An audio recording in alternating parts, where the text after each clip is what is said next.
Good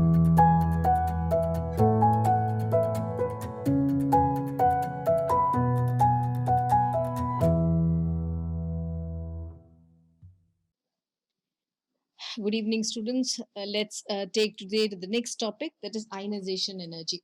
So, in yesterday's topic, I have taught you the concept of atomic radii, and also we have discussed about covalent radii as well as ionic radii. Please watch the earlier video. Right. Today, in the inorganic series, I'll be going to start the topic that is ionization energy. Right. So, here in this concept, I'll be covering three important things. What is that? We'll be basically studying the concept of what is ionization energy. Done. After learning the concept, I'll be explaining you what are the factors which affect the ionization energy. Done. After this, I'll be explaining you the graphical trends. Using graphs, I'll be explaining the trends.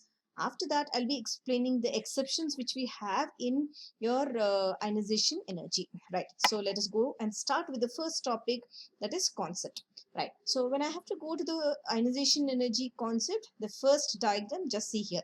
What is given here? Just see here. An atom is given, a nucleus is given which has protons inside, and electrons are placed in the K shell rather. Here in this case, there is one more element which has electrons in the K shell, which has electrons in the L shell, and also electrons in the M shell. Now, in this case, this is the valence electron, and in this case, this is the valence electron. Now, let us write the definition of ionization energy. Just see. Basically, ionization energy is a minimum amount of energy. Okay, it is a minimum amount of energy. What are we going to do with this energy? This energy is used to, or we use this minimum amount of energy to remove this electron from the valence shell. Okay, so I'm applying certain amount of energy to pull out this electron. I'm going to apply certain amount of energy to pull out this electron. So what are we going to write? Ionization energy is the minimum amount of energy required. Okay, required to, right, what did I say, to extract or pull, right, or remove, to remove an electron from where are we removing? We are removing it from the valence shell. Remove an electron from the valence shell is the last shell. Okay, valence shell of which one? This is important, this is where we're going to learn. Valence shell of an isolated gaseous atom, isolated gaseous atom. Okay, gaseous atom, this is the concept, right? We will also see what is what is isolated, how we are going to remove. So I understood ionization energy I'm going to use and pull out this electron from here and this electron also from here, right? After removing, then we will go to the next level, and we keep taking out this electron, then gradually one electron will be removing. So this is your definition of ionization energy, right? Let us write the concept, means let us write in the form of statements of what actually is this. Right. Now, before going to this page, let me add one page to this so that you will have okay, let me erase here only, it's easy for you. I think you have noted the definition. Let me take this out, the definition part, and let us write what actually is a gaseous or neutral atom which you have written, in the gaseous atom which we have taken. Right. So we said I'm going to take an atom like this, something like this, and add energy. So energy, let me take it in the form of Q. Okay. So now this atom is your metal atom. Now when I'm going to add this energy, what happens? Using this energy, I'll pull out one electron like this. This electron here, this electron here. Then what will happen when something is losing? It will become a cation. Correct? Right? Now, so the ionization energy, always the values are always positive. See here, because it is going to absorb energy. That's why ionization energies are always endothermic in nature. The values will be endothermic plus values. So here I'm adding energy and then only taking out this electron. This is fine. Yes. So you have to remember ionization energy are positive, values are positive, and it is always endothermic in nature. This is fine. This is clear, students? Right. So this is the basic idea, and I also said after giving the electron means if it has to give, energy has to be absorbed. Remember this. Now I'll take you to a concept called factors of your ionization enthalpy. Right. So if I have to write the factors, the first important factor which you have to remember is ionization energy is inversely related to atomic size. Okay. Now let us understand this. Now just see here, when I move from left to right in a periodic table, now from lithium I'm going to neon. from sodium to argon. Like that, when I'm moving from left to right in a periodic table, what happens? The size is decreasing, correct? When I move from top to bottom in a group, what is happening to the size? The size is increasing. Now, just see here, when the size is large enough, what happens? To take out this electron out, to pull out this electron out, I can apply less energy. Means the nucleus is here with the proton, and I can use this, I can pull out this electron because the size is larger. Done. When I go gradually to fluorine or neon, see here the size has become very small. The proton is in the center, correct? Now to pull out this electron from here, the nucleus, whatever is there, the proton will try to pull the electron towards it, isn't it? That means when the size is small, what is more? Z effective, that is effective nuclear charge is more, correct? When the effective charge is more, I have to apply more energy to pull that electron out, correct?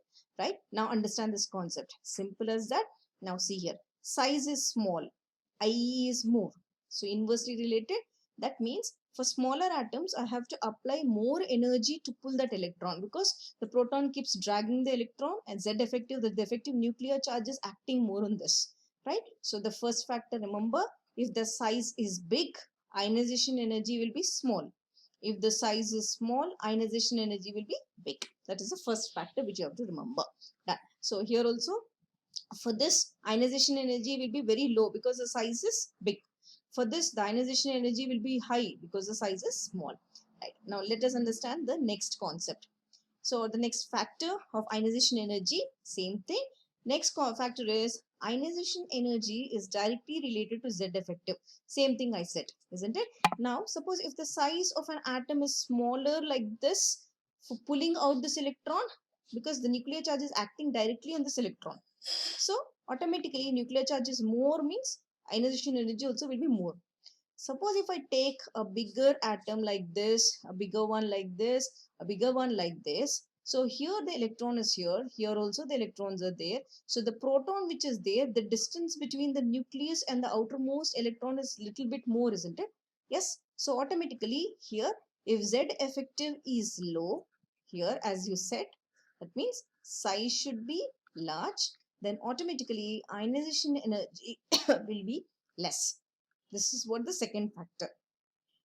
Now, when I go to the third factor, very important factor, that is your like the same concept of Z effective only. Here I said the same thing, same example I have taken. Now see here, in these two cases, in which one Z effective will be more?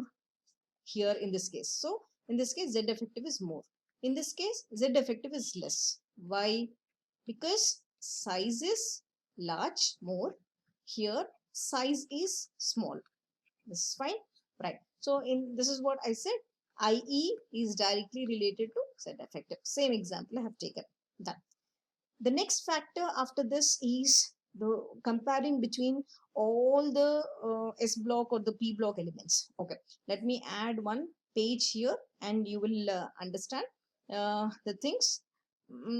Okay, here only let me take this part and create space for you all. Now the third factor which you have to remember is when I compare to the penetrating power. Remember, so here S block elements or the P block elements, whatever is there, if I have to see. So now after the second factor, that is Z effective directly proportional to the ionization energy, we will come to this concept that is penetrating power. So here this is the third factor, penetrating power, third factor which you need to remember. What is this? So basically when I have to speak about the penetrating power, now what we have S block elements, that is represented by the brown color, the next P block elements which is denoted by the green color, and D block elements are here which is denoted by the red color, as well as lanthanides, that is F block elements which is denoted by blue color. Now what you have to remember is when I see this ionization values, S is greater than P is greater than D which is greater than F. Now what is the concept you need to remember? Just see here, when it comes to S block elements, the more shielding effect is where more. If I have to speak about S and this one, here S block elements or S block this one has more screening effect, right? So it can screen the outermost electron from the nuclear charge or the nuclear pull. Right here, when if I see the f block elements, the screening effect is less screening effect or shielding effect. Now how can we relate? Now if the screening effect is more, that means your z effective is or dragging that electron, right? So here I said z effective concept is 1, atomic size concept is 1, ionization energies concept is 1.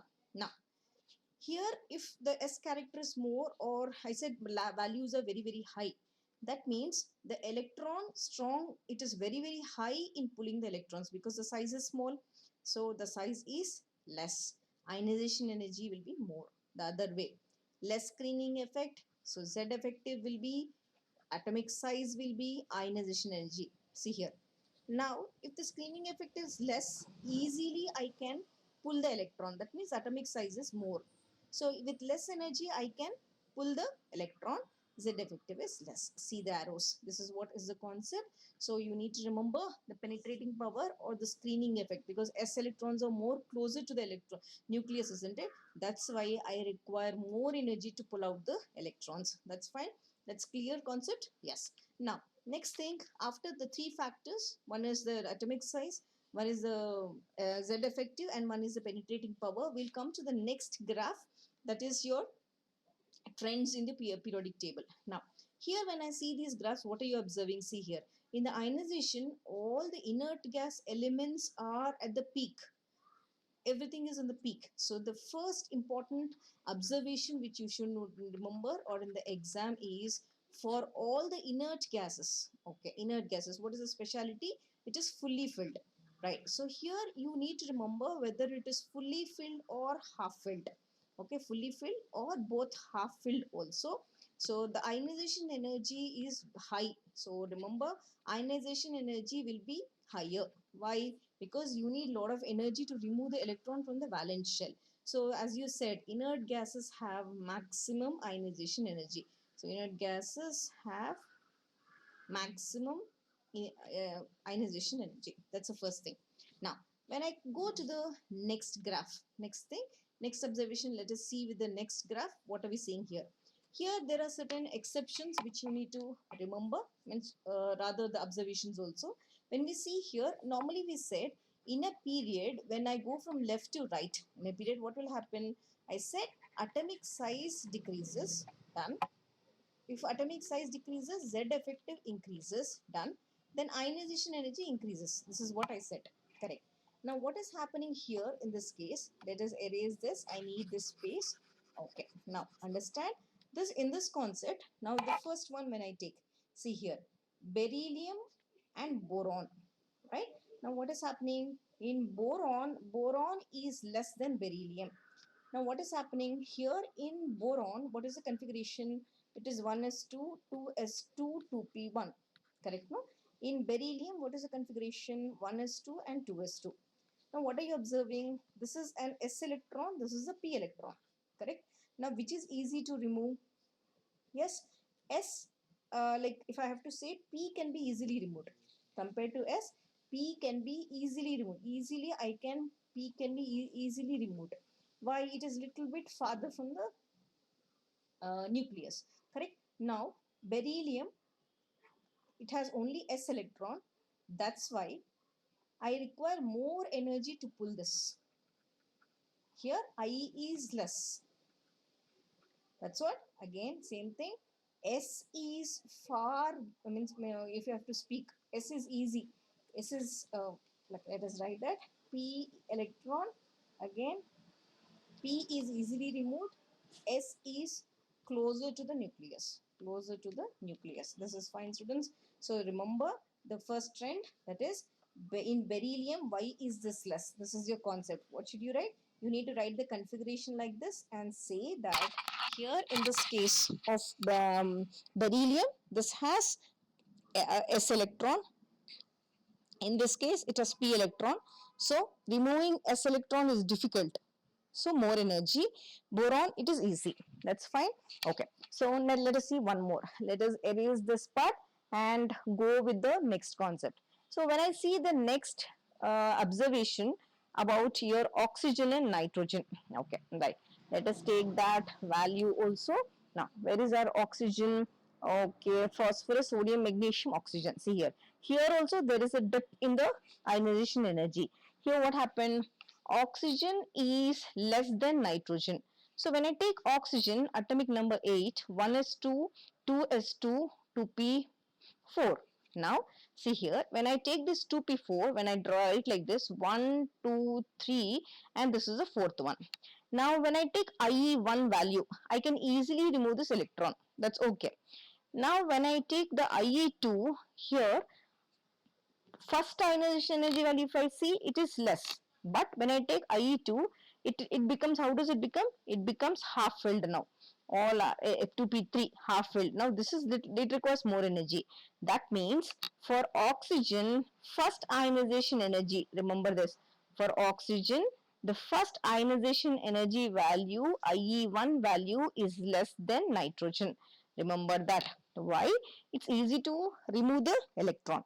Correct? So this is one more trend which you need to remember between oxygen and nitrogen. Right.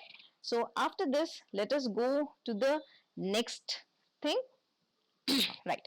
So with this graphs, I think you understood inert gases will be more in group 1, so periods also from left to right, and groups also, and we have seen some observations. Now let us see some important concept of ionization energy. Let's see. Now basically what actually means, if they ask you, compared to, let us answer this question, compared to IE1 to IE2, IE3, like that, if I go till IE8, let us assume, which is more, which is maximum? Let us justify this question. Now I am going to take magnesium. Okay, magnesium as a neutral gaseous atom, I said, done. Here magnesium, it is going to absorb some energy, ionization 1, and what it does here, what is the this one electron? It is 282, correct? So here it's going to give one electron first, and it forms magnesium plus 1, correct? Now when it forms magnesium plus 1, what is electron? 281. Now during this process, delta H value, how much do I require? Means this ionization H, how much do I require? I require 737.7 electron volts of energy. Done. I take the same Mg plus 2 like this, Mg plus 1 rather, Mg plus 1, so 281. Again I am using ionization energy. I am going to remove this electron now. So when I remove that electron here, what will happen? It will become Mg plus 2. Correct? Now the electronic configuration becomes 2, 8. Now delta H value, how much do I require? I require 1450.6 kilojoules of energy. Suppose further I take Mg plus 2 and I take the electronic configuration 282. Now again I am using ionization energy. This is ionization energy 2, this is ionization energy 3. Now what will happen? So this is not there, 2 is not there because I have taken this already. Okay. Now, I'm going to take that. What will it become? It will become Mg plus 3 because it has given out one more electron. Here the configuration is 2, 7. What is that thing? Delta H value is equal to 7732.6 kilojoules per mole. Now, further, if I take this one, so like that, what happens? Let us write the further values also. I think you've noted it. First value is so much, second value is so much. So let me use the same page and I'll erase this and see. If I start writing the values like that for magnesium, the first value I have written, second I have written, third I have written. Let us just note the values and understand. So how many are over? IE3. Now if I write IE4 value, the energy is 10,540 kilojoules per mole. If I further take IE5, it is equal to 13,630 kilojoules per mole. And if I take IE6, it is almost 21,711. So what is happening like this? By the time magnesium forms, IE, or if I say 6 and 7, 8, it can go till 8. So IE8 value is more than IE7 value, more than IE6 value, more than IE5, more than IE4, more than IE3, and more than IE2 and more than IE1. Why? What is the reason? Because here the size is decreasing. From here it was means more, here you are removing electron, removing electron. That means from the K element shells you are approaching nearer and nearer to the nucleus. So when you are approaching nearer and nearer to the nucleus, automatically Z effective will be more, isn't it? So that's why IE8 is more than IE1. So this is the concept which you need to understand. If they ask you IE8 is greater or IE1, you should say IE8 is greater. That done. Now, next important thing, if I have to speak about the general trend, and then we'll do the exceptions. So in a general trend, if I have to speak, remember in a period, right, from left to right, IE value, it increases because the size, atomic size decreases. So atomic size decreases means Z effective increases. Now when I take the in a group, if I have to see top to bottom, ionization energy decreases. Why? Because atomic size increases, Z effective value decreases. This is the general trend. If I have to speak about the exceptions of ionization enthalpy, let us take that exceptions, right? So when I go to the next page, this is one exception which you have to see, right? So let us see this exception and understand. Now what is happening here? Basically zirconium is less than hafnium. This is the first thing, let us understand. So here what happens, the first trend, zirconium is less than hafnium. What is the reason? Because of weak shielding effect. If you write the electronic configuration, you will understand weak shielding effect of zirconium. That's why it is like that. Next thing, if I take platinum and palladium, this is one more same thing. Platinum is less here in this case. Platinum is more than palladium, same thing. Or if I write another way, palladium is less than platinum, both are same. Here also this is the pore shielding effect, so here which pore shielding effect? Basically when I see, in this case in palladium we have 4d electrons. If you write the configuration you will know. In case of platinum we have 5d and 4f electrons. Okay, now so this 4d and d and f electrons are there now. Because of the pore shielding, this trend is followed, right? Next, see yttrium and lanthanum also, same thing. Suppose if I take yttrium, the ionization energy value is more than lanthanum. Why? There is no lanthanide contraction observed in this case. So you need to remember the strengths. This is where they ask you here, weak shielding.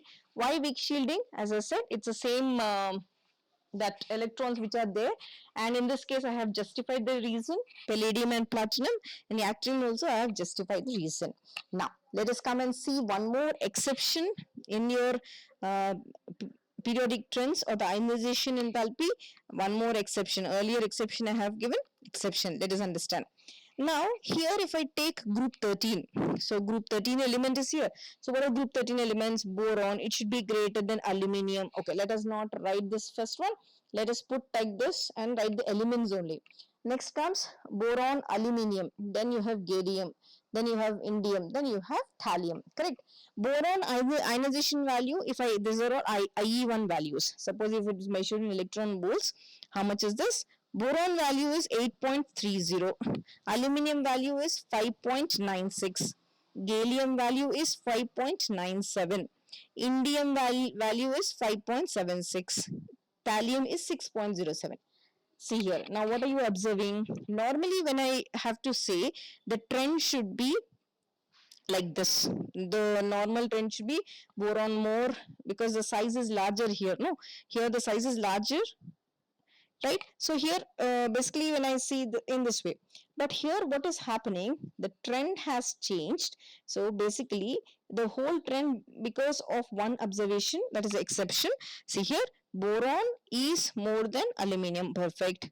Aluminium is more than gallium, more. Just see here 96, this is less, this is where is your trend. After that, gallium is more than indium, indium is less than thallium. So this is your exception. This is what is your exception which they ask you. So what is the reason? We will see how can I justify. Now here when I take gallium, the atomic number is 31. What is electronic configuration? It is argon configuration and 3d10. Perfect. Done. When I take thallium, now see here this also. When I take thallium, the atomic number is 81. So here what is the configuration? Xenon. Xenon, and the configuration, electronic configuration is 4f14. Now here 3d10, 4s2, 4p1. This is fine. Here in thallium, 4f14. Let me erase this. Here it is right. Okay. Here 4f14. It is 5d10, 6s2, 6p1. This is fine. Okay. This is the configuration. Now what is happening here? You have inner 3d electrons. Correct? Right? So the first thing let us write, you have inner 3d electrons. Okay, ma'am, what is the use if it is inner 3d electrons? Here, the inner 3d electrons, what will happen? The screening effect or the shielding effect to the nucleus. So the screening effect or shielding effect is low because it is inner. Towards the inner part, the screening effect is low. So when the screening means, it will not screen the outermost electrons. If the 3d electrons are here, d electrons, the outermost electrons, whatever is there, it will not screen, means the screen these electrons from this. It will not protect those electrons. So this Z effective directly has attack on this. It starts pulling because this is not screening this electron. No, this is not screening, it will pull. So when the screening effect is low, what will happen? Z effective will be more. Remember, if the Z effective is more, what will happen? Atomic size will reduce. If the atomic size reduces, ionization enthalpy increases. Remember. So once again, you will write why gallium has the ionization energy greater than indium, because 3d electrons. Even tellurium, why does it have more? Because ineffective shielding of 4f electrons. So here D and F have ineffective shielding. Ineffective shielding. That is let me write that. They have ineffective shielding. So that is the reason it is, or they have more ionization energy values. 5.97 here, 6.07 is the next concept. Now let us write one more exception which we have, right? So here when I take the next exception in the next page, so one more exception, let us write exception, the last exception which we have, exception 2. Now when I take group 14 elements, so group 14 elements, what are there? Carbon, silicon, germanium, tin, lead. Now if I see the ionization 1 values, okay, in electron volts, carbon has a value of carbon has a value of 11.3. Okay, let us write that. Carbon has a value of 11.3. Silicon has a value of 8.2. Germanium also 8.2. Tin has a value of 7.3 and lead has a value of 7.4.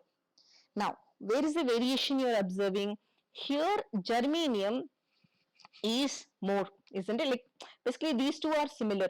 Now when I have to say carbon is more, silicon and germanium are approximately same. Germanium is more than tin is less than. So normally when I move from left to right, what should happen? Ionization energy value should decrease, but here there is some variation observed, correct? Now we will discuss what actually is the variation between these two. Why is germanium having more ionization energy and why lead? Let us erase this part and use the lower part. Now here when I take germanium, the atomic number 32. What is the configuration? It has argon configuration, correct? Okay, so argon configuration you will write, and after writing the argon configuration you will write the electrons. It has 3d10, 4s2, 4p2. This is fine. Yes. Now next thing, lead. Lead atomic number 82. What is the configuration? Xenon. It has 4f14, 5d10, 6s2, 6p2. Now, same thing. It has inner 3d electrons and inner 4f electrons. Now, same concept we are going to write. What is the concept? Shall we write that? Yes. So, we said ineffective shielding of d and f electrons. So, now if the shielding effect is low, Remember, shall we erase this and write? Okay, so we will erase this whole thing and note the reason. Okay, right. So let me erase the whole page for you all. Now I understood the exception in this case is only because inner D and F electrons. Let us write that. So here in this case, in D and F have ineffective shielding because they're inner electrons, isn't it? Okay, ineffective shielding. When the ineffective shielding is there, what will happen? Z effective automatically increases. It starts pulling the electrons. When Z effective is increasing, atomic size decreases. When atomic size decreases, automatically ionization energy value increases. That is the reason. That's the reason. What did I say? Germanium and lead are two exceptions. Remember, germanium and lead are the two exceptions in group 14. That's fine. Okay, further, one more thing we will see. The next thing, that is your in the D block element. I think I have already told you. Just I'll summarize this. In the D block and P block we will see. So in the D block and P block, right. So here the last exception in the D block for the, okay, let me write little bit here. Okay. Right. 4D is less than 5D. Why? Z effective is high. Z effective is high. Next, zirconium, as I've explained in the graph, zirconium, okay, little bit, let me erase. I've shown you in the earlier graph, zirconium is less than hafnium. What reason did I give? We said it has weak shielding effect. So this is where wherever it is weak shielding effect, you need to remember more of Z effective. Done. Next we said palladium is less than platinum. What is the reason? I said 4D, you have in palladium we have 4D electrons, in platinum we have 5D and 4F electrons. So this, because of this poor shielding, again same thing, weak shielding effect. Now again we said in D block yttrium has more than lanthanum, because in lanthanum we see lanthanide contraction, in yttrium there is no lanthanide contraction. This is clear. Now in P block, some exceptions which you have to remember. Let us summarize. Indium is less than thallium. I have given you a reason just now. Then tin is less than lead. This reason also I have given. Aluminium is less than gallium. This reason also I have given. So please watch that. I have clearly explained the reason and the concept. So this is gallium, right? So this is from my side, students. Ionization energy or ionization enthalpy. So thank you for watching. I think whatever doubts you have, please ask me. I'm really happy to share my concepts with you all, because whenever a concept is made, it is not simply just browse and give you. It is a lot of analysis and lot of gathering of information so that it reaches lots of students. Thank you for watching. This is Vani ma'am signing off. Take care. Bye bye. See you tomorrow again with the next topic, an important topic. I'll meet you again tomorrow almost at the same time. Stay connected.